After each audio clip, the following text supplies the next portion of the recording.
Ramadan Kareem. Orang yang punya gelar fatonah, orang yang punya gelar cerdas pada saat itu, pada masa jahiliyah itu adalah orang-orang yang sudah punya kemampuan baik membaca, bahkan menulis. Karena nabinya pandai membaca dan menulis, Al-Ahzab ayat 21 kita gunakan lagi, laqad kana lakum fi rasulillahi uswatun hasanah. Sungguh telah ada pada diri nabi itu adalah suri teladan yang terbaik. Maka kita harus mencontoh nabi, ya nabi kita, nabinya bisa membaca, nabinya cerdas, maka umatnya harus jadi hamba-hamba yang pandai membaca, hamba-hamba yang cerdas. Jadi konklusinya tidak jumping.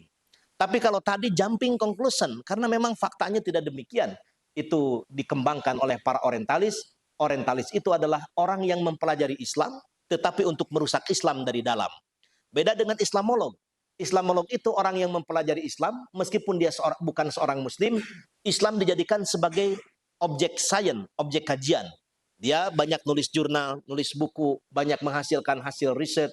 Kemudian dia ahli berbicara tentang Islam dari sisi ajaran, tetapi dia sendiri bukan Muslim. Ada lagi yang ketiga, Muslim yang mempelajari Islam untuk diamalkan dan untuk diyakini. Mudah-mudahan kita semua adalah kategori yang ketiga tadi. Amin ya Rabbal. Iqra, bacalah. Ini perintah pertama. Apa yang dibaca? Berulang dalam riwayat Sayyidatina Aisyah itu sampai 3 kali. Iqra, Iqra, Iqra. Dalam Al-Quran terulang sampai 2 kali. Iqra bismi rabbikal ladzi khalaq. Dan terulang pada ayat Iqra wa rabbukal akram.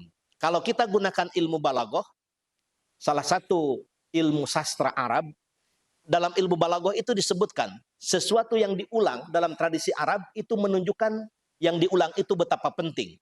Maka ketika berulang kalimat Iqra, Iqra, Iqra, berarti membaca itu hal yang sangat penting. Kenapa? Itu disebut itnab, bitikraril fi'ri. Syekh Ibnu Katsir dalam tafsir Al-Qur'anul Adzim namanya mendefinisikan Iqra ini berulang itu dengan alasan li'annal qiraah la taqsimuha nafs illa bitikrarin wa ta'udin ala majarat bihil adah. Membaca tidak akan membekas dalam jiwa, terpatri dalam sanubari kecuali diulang-ulang dan dibiasakan. Jadi pembiasaan membaca itulah yang diajarkan pada wahyu pertama ini. Iqra, kalau kita pinjam usul fikih, al-aslu fil amri lil wujub, asal suatu perintah menunjukkan kewajiban. Tadi kutipan Syekh Mustafa Al-Marugi, kalau tidak di Ibnu Katsir di Syekh Mustafa Al-Marugi. Saya kutipannya hafal, tetapi referensinya bisa saja tertukar antara Ibnu Katsir atau Syekh Mustafa Al-Marugi.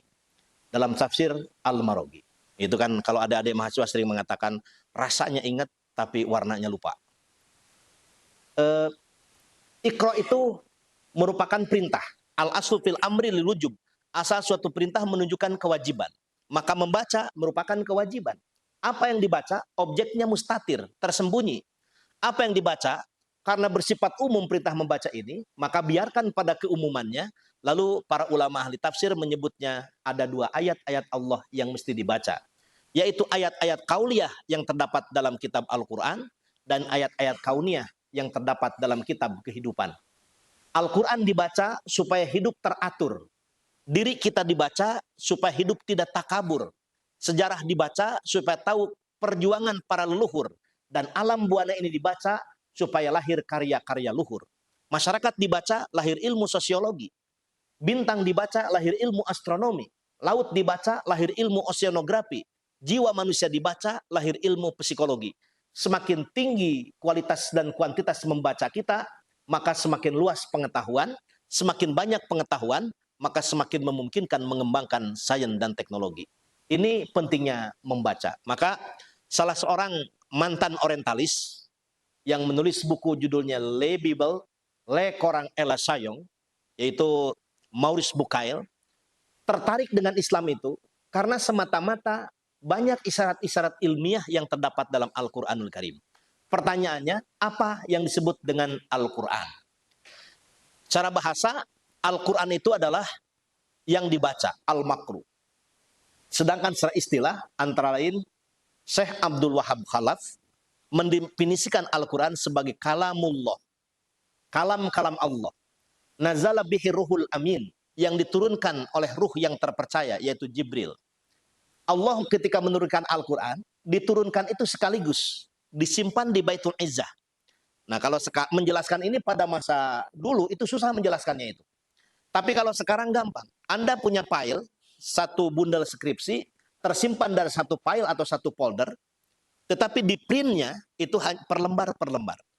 Ketika Allah menurunkan Al-Quran di Baitul Izzah sekaligus, tetapi diperintahkan diturunkannya secara tidak sekaligus, bertahap. Ada sebagai jawaban atas permasalahan, ada sebagai pemenuhan terhadap harapan atau doa Nabi, dan alasan-alasan yang lainnya. Bisa juga sebagai teguran Rasulullah terhadap Rasulullah SAW. Al-Quran itu al-manqulu bitawaturi, secara mutawatir tuh. Al-maktubu fil masahibi, yang kemudian dikitabkan atau menjadi satu mushaf yang disebut dengan mushaf Utsmani. Nah, di mushaf Utsmani itu Al-Quran tartibnya tartib mushaf, bukan tartib nuzul. Karena kalau tartib nuzul, wahyu pertamanya itu surah Al-Alaq. Wahyu terakhirnya Al-Maidah ayat 3. Tapi di Quran tartib mushaf atau mushaf Utsmani, surah pertamanya suratul Fatihah. Sedangkan surah terakhir surah An-Nas. Dan 30 juz, 114 surat. Yang semuanya sangat memungkinkan untuk dipelajari, baik dari sisi dihafal atau ditafsirkan. Al-Quranul Karim ini juga disifati ya, al-muta'abbadu bitilawati. Quran itu dianggap ibadah ketika membacanya.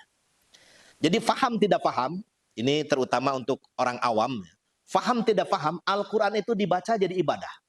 Kalaupun ada yang mengatakan percuma Quran dibaca, kalau tidak paham tidak jadi ibadah, tidak punya dasar. Tapi kalau mengatakan Al-Quran dibaca jadi ibadah, al-muta'abbadu bitilawati, meskipun makna tilawah salah satunya adalah reading text ya. Ada Al-Ghazali menyebut tilawah itu ada 5 dimensi: mengimani Al-Quran, mempelajari Al-Quran, mengajarkan Al-Quran, mendakwahkan Al-Quran, dan puncaknya menjadi empirisasi Al-Quran atau menjadi Al-Quran yang berjalan.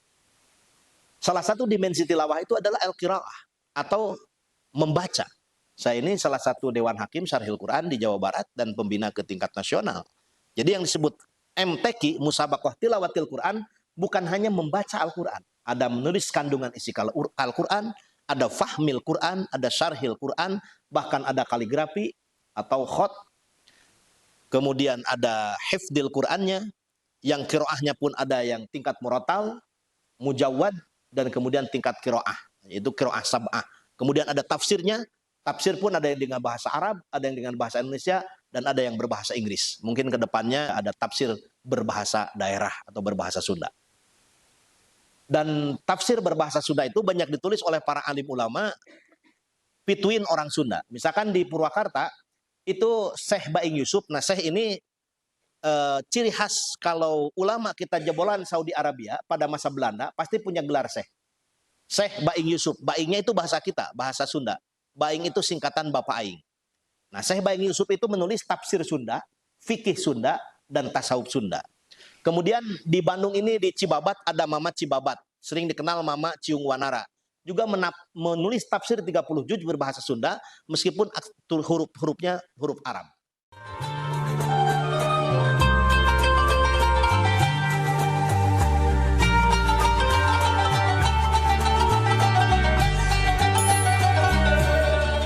Ramadan Kareem.